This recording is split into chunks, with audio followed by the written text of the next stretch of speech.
Spiritual tablets में optimal diet और मौन के बारे में बोलेंगे, समझेंगे। Thank you. ముందుగా మన గురువు గారు పత్రిసి గారికి మరి ఇంత గొప్ప జ్ఞానాన్ని మనకి ఇచ్చిన డాక్టర్ జీకే గారికి ఆత్మవందనాలు తెలియజేసుకుంటున్నాను.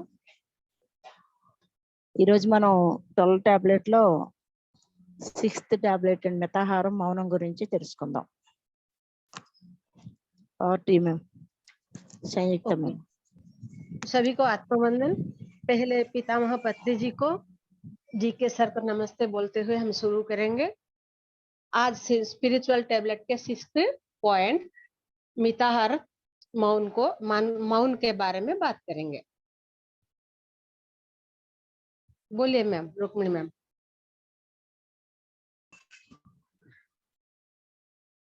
हेलो, కట్ అయింది మేడం. చెప్పండి మేడం, నేను చెప్పాను మేడం, చెప్పండి మీరు. सुनाई दे रहा है अनुराधा मैडम, सुनाई दे रहा है? ओहो, తక్కువగా తినడం అనుకుంటారు. ఏంటి మేడం? మితాహారం అనగానే చాలా మంది ఏమనుకుంటారంటే మితంగా తినడం అంటే తక్కువగా తీసుకోవడం ఫుడ్ అనుకుంటారు అన్నమాట. ఫుడ్ గురించి ఇప్పుడు మనం చెప్పుకుంటున్నాం కదా. జనరల్ గా ఎవరైనా ఏమనుకుంటారంటే తక్కువగా తినడము అనుకుంటారు, ఫుడ్ క్వాంటిటీ తగ్గించి తినడం అనుకుంటారు అన్నమాట మితాహారం అంటే. కానీ మితాహారం అంటే అది తక్కువ తినడం అని కాదు, తక్కువ తినడము ప్లస్ ఏదైతే మనకి శరీరానికి హాని చేయకుండా ఉండి జీవహింస లేకుండా ఉంటుందో ఆ ఆహారాన్ని తీసుకోవడం మితాహారం అంటే.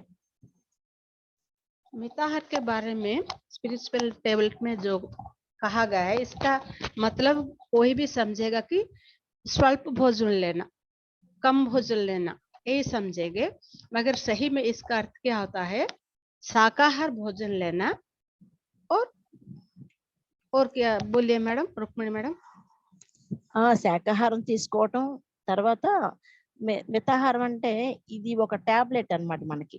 ఇది 12 టాబ్లెట్లు ఒక టాబ్లెట్ కదా.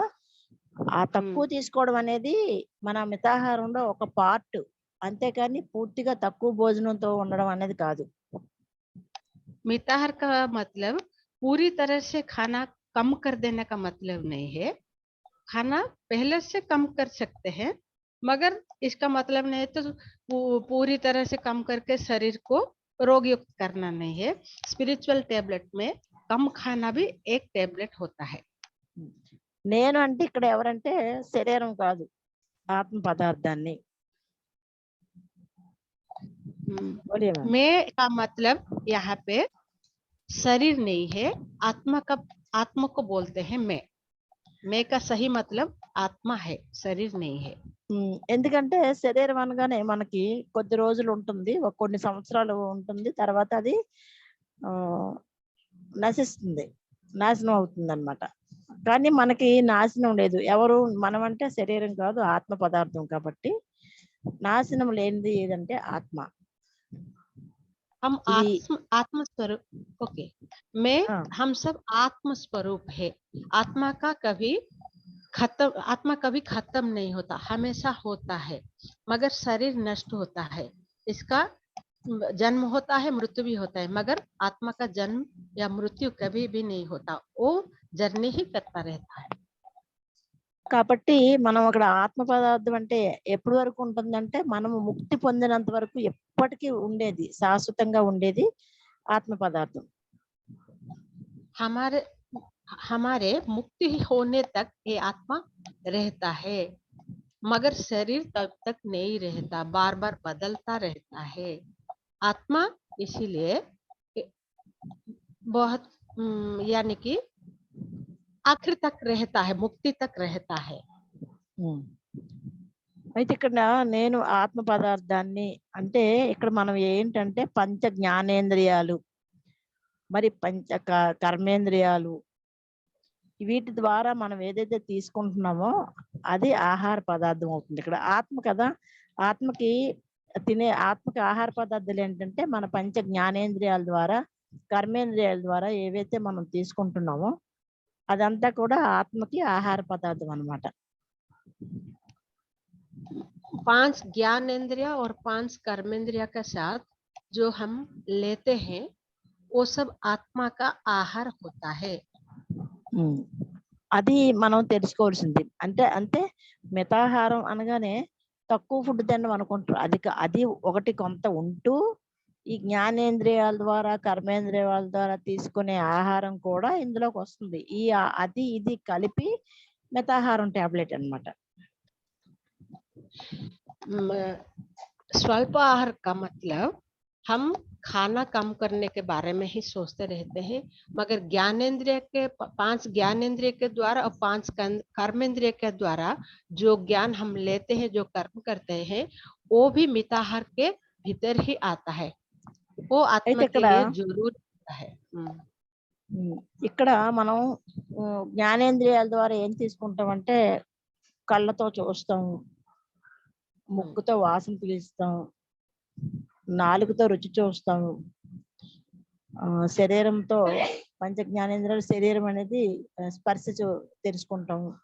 ఇలా మొత్తం ఈ 5 జ్ఞానేంద్రియాల ద్వారా ఏవైతే మనం తీసుకుంటున్నామో అవన్నీ కూడా ఆత్మకి ఆహార పదార్థాలే.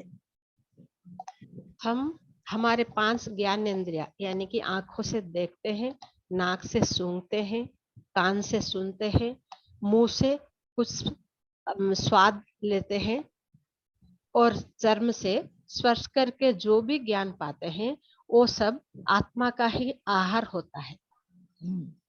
అయితే మనం చూడండి, మన ఇంట్లోనే ఒక రూమ్ లో మనం ఉంటాము. ఆ రూమ్ లో మన పని అయిపోయిన వెంటనే అక్కడ ఆ రూమ్ పక్క రూమ్ లోకి వెళ్ళేటప్పుడు లేదా బయటకు వచ్చేసినప్పుడు అక్కడ గదిలో లైట్లు ఫ్యాన్లు ఆపేస్తాం కదా.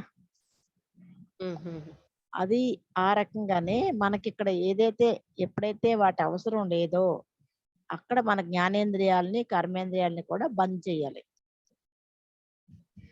हम जब एक कमरे में होते हैं तो वहां पे फैन लाइट सब ऑन करते हैं.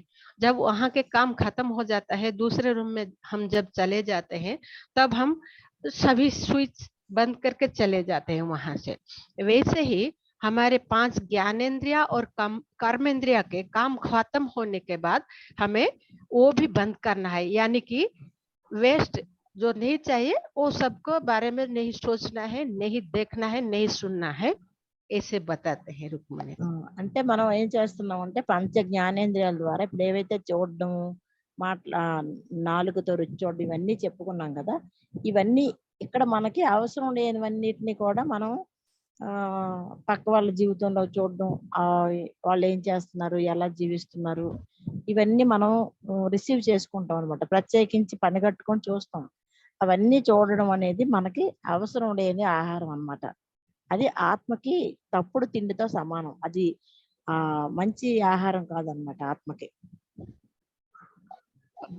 जो चीजें हमें नहीं चाहिए, हमें जो जरूरी है उसे देखना चाहिए, मगर दूसरों की जिंदगी में क्या हो रहा है, क्या नहीं हो रहा है, कौन क्या कर रहा है, कैसे जी रहा है, इसके बारे में इंटरेस्ट लेके उनके बारे में ज्यादा जानने के लिए हम जो उत्सुक होते हैं वो आत्मा के लिए अच्छा आहार नहीं होता है. That's not a good food for आत्मा. మనకి ఈ కరెంట్ బిల్లు ఎలా అయితే అనవసరంగా లైట్లు ఫ్యాన్లు వాడితే కరెంట్ బిల్లు ఎక్కువ వచ్చేస్తుందని మనం వెంటనే ఆ రూమ్ లో స్విచ్లు అవి బంద్ చేస్తాం. కానీ ఇక్కడ అంతకన్నా విలువైనది మన శరీరం, మన శరీరంలో ఉండే జ్ఞానేంద్రియాలు. ఈ అద్భుతమైన శరీరాన్ని మనం ఇక్కడ తెచ్చుకొని ఈ శరీరాన్ని ఈ జ్ఞానేంద్రియాల్ని వేస్ట్ గా మనం ఇక్కడ వాడుతున్నాం అన్నమాట.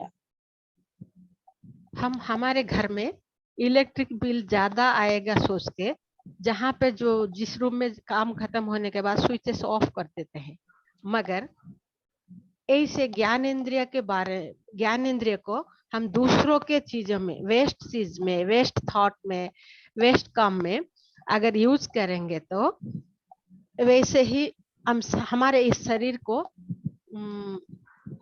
खतरा यानी कि जो शरीर के लिए सही नहीं है, ठीक नहीं है, अच्छा नहीं है, आत्मा को और शरीर का भी इससे नुकसान होता है। అలా మనం ఎప్పుడైతే ఈ జ్ఞానేంద్రియాలని వేస్ట్ గా వాడుతున్నామో మన ఎనర్జీ కూడా ఆ కరెంట్ బిల్ ఎలాగైతే ఎక్కువ వస్తుందో అలాగే మన బాడీలో ఉన్న ఎనర్జీ కూడా వేస్ట్ గా పోతుంది అనమాట. అంటే పనికిరాని వాటి కోసం మన ఎనర్జీని మనం ఖర్చు చేస్తున్నాం అని అర్థం. దానివల్ల ఏం జరుగుతుందంటే మనలో ఎనర్జీ డౌన్ అయిపోయి మన శరీరం మీద హెల్త్ ప్రాబ్లమ్స్ రావడం అనేది జరుగుతుంది.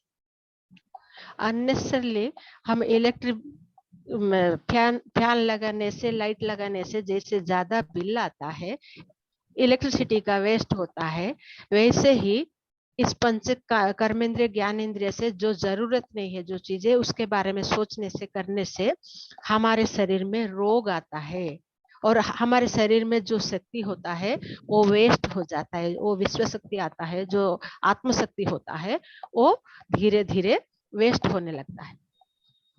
ఇక్కడ భగవద్గీతలో మనకి ఉత్తర గీతలో కృష్ణ పరమాత్మ ఏం చెప్తారంటే యుక్తాహార విహారస్య యుక్త చేష్టస్య కర్మసు యుక్త స్వప్నావబోధస్య యోగో భవతి దుఃఖః. అంటే యుక్తమైన ఆహారం, యుక్తం అంటే మనకి ఏదైతే అవసరమో, ఏదైతే మంచిదో అది తీసుకోవాలి, ఆ ఆహారం అన్నమాట. ఇప్పుడు చెప్పుకున్నవి ఆ పంచ జ్ఞానేంద్రియ ద్వారా ఏదైతే తీసుకుంటున్నామో అది యుక్తాహారం అన్నమాట. మంచిది, అవసరమైంది అది తీసుకోవాలి.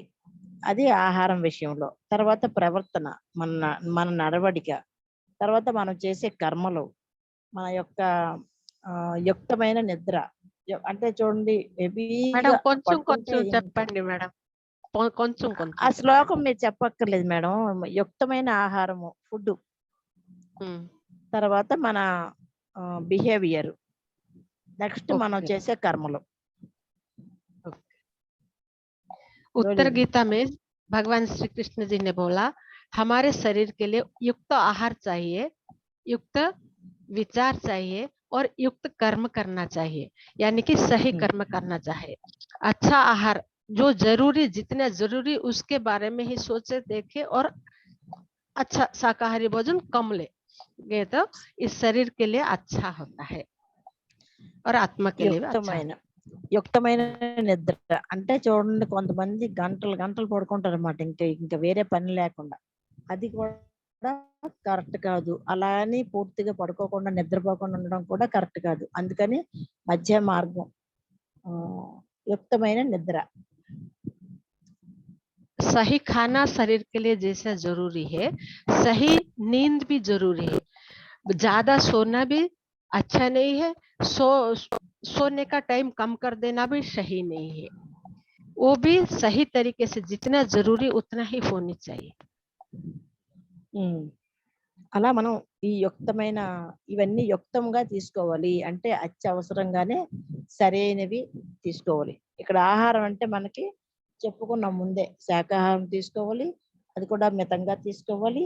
జ్ఞానేంద్రియాల ద్వారా కూడా మంచి ఆహారాన్ని మనం తీసుకోవాలి. అప్పుడు ఇవన్నీ కలిస్తేనే మనకి మితాహారం అవుతుంది అన్నమాట. जितना जरूरी है उतना खाना लेना, जितना जरूरी उतना सोना और जितना जरूरी उतना सोचना और सही सोचना, ये सबको ही मिता आहार बोलते हैं. అలా కాకుండా మనం ఇంకా అవసరం లేని టీవీ సీరియల్స్ చూడడం, లేదంటే ఎవరెవరి గురించో మాట్లాడుకోవడం, ఇలా అన్ని మనకి అవసరం లేని పనులు చేసినప్పుడు ఏం జరుగుద్దంటే ఈ దీర్ఘకాలిక వ్యాధులు అనేవి రావడానికి అవకాశం ఉంటది అన్నమాట. Chronic diseases. जो हमें जरूरत नहीं है, ज्यादा देर तक टीवी देखना, दूसरों के बारे में आलोचना करना, दूसरों की निंदा करना, ऐसे काम करने से हमारे शरीर में क्रोनिक डिजीजेस आने की बहुत संभावना होती है. అందువల్ల మనం ఏంటంటే ఈ మితాహారం అనేది చాలా, ఎవరికైతే క్రానిక్ డిసీజెస్ ఉంటాయో వాళ్ళు ముందుగా తెలుసుకోవాల్సింది ఏంటంటే నేను నా ఫుడ్ ఎలాంటి తీసుకుంటున్నాను అని ఆలోచించాలన్నమాట.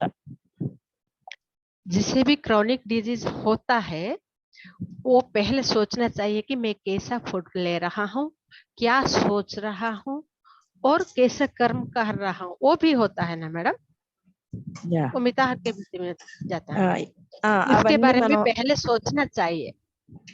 అవి ఎందుకంటే హెల్త్ ప్రాబ్లం వచ్చింది అంటే బీపీ షుగరు ఇవి వచ్చినప్పుడు ఖచ్చితంగా మితాహారం అనేది నేను తీసుకోవటం లేదు. ఎక్కడ ఎలాంటి ఆలోచనలతో ఎలాంటి కర్మలతో ఉన్నాం అనేది ఒకసారి చెక్ చేసుకొని వాటిని మార్చుకున్నప్పుడే వీరు ఈ హెల్త్ ప్రాబ్లం నుంచి బయటపడతారన్నమాట. बीपी शुगर जैसा क्रोनिक डिजीज जिसको आता है, वो पहले अपने आप सोचना चाहिए, मैं कैसा आहार ले रहा हूँ, कैसा कर्म को कर रहा हूँ, कैसा मेरा सोच कैसा है, इसको पहले चेक करना चाहिए।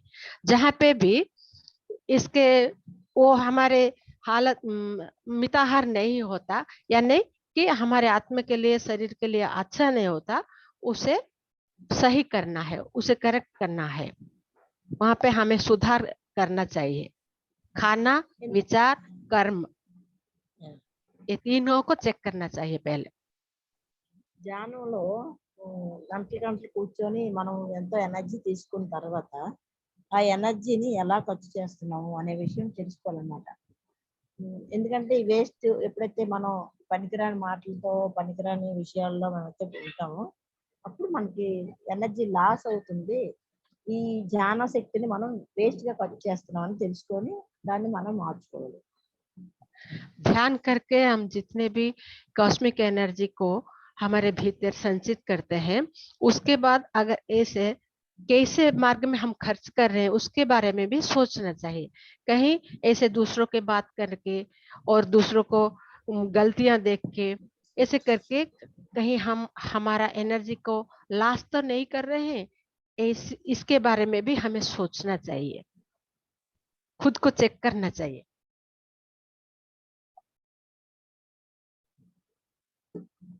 కాబట్టి మనం ఏం చెయ్యాలి అంటే హెల్త్ ఇష్యూస్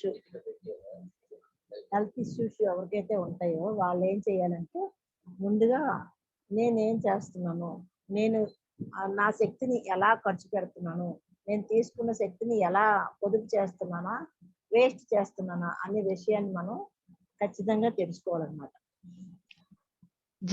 जिसको भी हेल्थ प्रॉब्लम होता है वो पहले आत्मविश्लेषण करना चाहिए कि मैं अपने एनर्जी को किस मार्ग में कैसे खर्च कर रहा हूँ, इसको पहले चेक करना चाहिए। అయితే మనం బయటకు వెళ్ళేటప్పుడు అక్కడ కొన్ని పరిస్థితుల్ని మనం చూస్తాం అన్నమాట. అక్కడ ఒక మురికి కాలువను చూడొచ్చు, ఇంకా మురికి కుంటను చూడొచ్చు, ఏదైనా మనకి బాగా గంది వాతావరణం అక్కడ మనం చూసినప్పుడు దాని గురించి మనం ఎక్కువగా మాట్లాడడం చేస్తూ ఉంటాం. ఎనర్జీ వేస్ట్ అవుతుంది మనకి. ओके, हम जब बाहर घूमने जाते हैं, अगर कहीं पे हमारा चारों ओर गंदगी होता है तो उसके बारे में किसने किया, क्यों करते हैं, कि लोग क्यों ऐसे करते हैं बोल के सोचते रहते हैं, उसके कारण के बारे में सोचते रहते हैं। इससे भी हमारा एनर्जी खर्च होता है। वेस्ट के बारे में बिना सोचे हुए, हमारे एनर्जी को बिना लॉस करते हुए, वहां पे जो नेचुरल अच्छे चीजें होता है, आकाश भी होता है, पेड़ भी होता है, पक्षियां भी होते हैं, और कुछ भी अच्छा है जो उसके आसपास होता है, उसे देख के हमें खुश होना चाहिए। बल्कि हम कुछ गिफ्ट्स दिए हैं, उसमें से सूर्योदय, सूर्यास्त और पूर्णिमा के चांद, ये सब को देखने से भी हमारे भीतर कुछ शक्तियां आते हैं, कुछ एनर्जी आता है। उन सब को देख के हम खुश होना सीखना चाहिए, हमें खुशी महसूस करना सीखना चाहिए। कभी